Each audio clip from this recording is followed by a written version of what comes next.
Hello, Syed here. In this video, we're going to take a look at some features of WebLive Preview.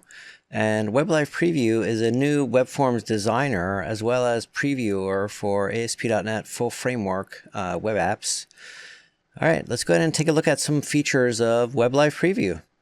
If you're seeing the existing web forms designer instead of WebLive Preview, you may need to enable WebLive Preview in the options. Go to Tools, Options. Let's go down to Web Forms Designer, and on this page, select WebLive Preview. Then restart Visual Studio for the changes to take effect.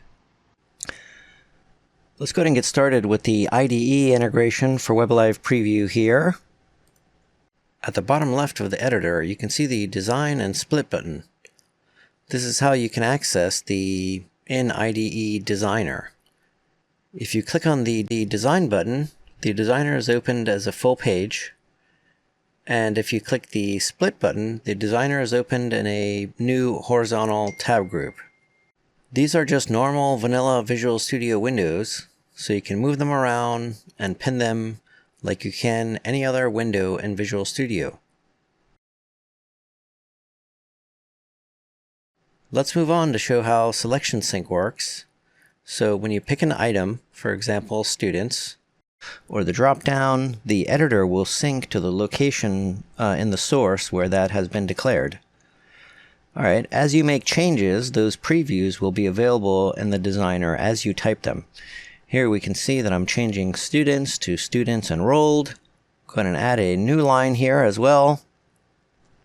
And then we'll modify the text for the drop-down here from show to academic year. And then we can set one of the items as selected in the drop-down as well. We can see all those changes flow through automatically.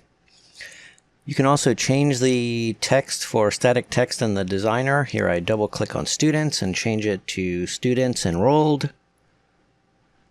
And then we can also modify text in other files like site.master.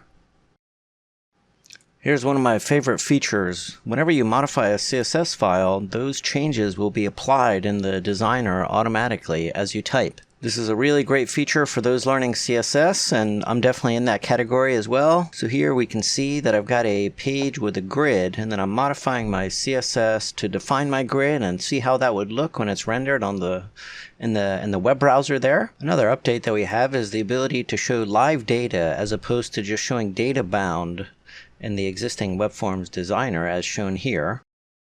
Now with WebLive Preview, we can see that we've got the live data, and then we can actually disable the inspect mode to interact and even modify the live data right from the design view. Let's take a look at drag and drop and also action panel support. Let me go ahead and drag over a grid view here, and then I'll go ahead and enter the action panel to make some modifications to associate a data source there.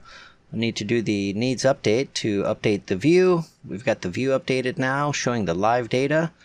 Let me go ahead and bring over a list box as well. Go ahead and go into the action panel for that. We'll go ahead and add a few items here. So I'll add the first item, 1. Then we'll go ahead and add an item 2, and we'll set that to be selected as well. And then we'll add the third and final item, and then go ahead and click OK. Go ahead and do another needs update here. Now we've got the data that we've just configured in the action panel. One of the most common operations is to add a default event handler. So here I'll show you how we can add a default event handler by double clicking. I'll show you that with the grid view first, and then I'll double click on the list box, and then I'll double click on the button. When we perform that double click, the markup is modified to add the handler, and then the code behind is modified to declare the empty method.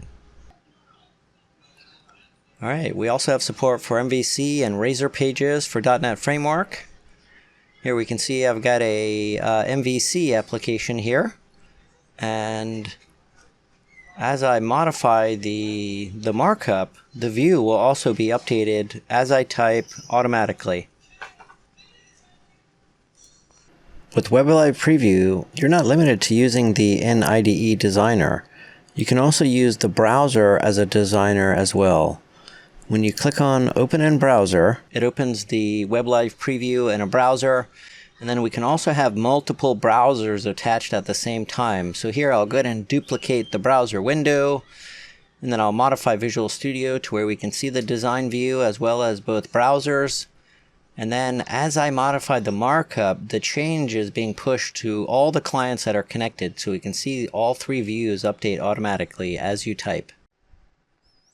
Alright, that was Web Live Preview, and let's do a quick recap here. So Web Live Preview is an alternative to the existing Web Forms Designer, and it's also a previewer for other ASP.NET Full Framework web applications, and supports the latest web technologies and standards as well, and that's because it's powered by the WebView 2 component from Edge.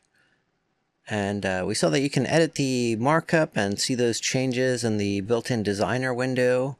And we also saw that you could edit the CSS and see those changes in near real time as well. Thank you.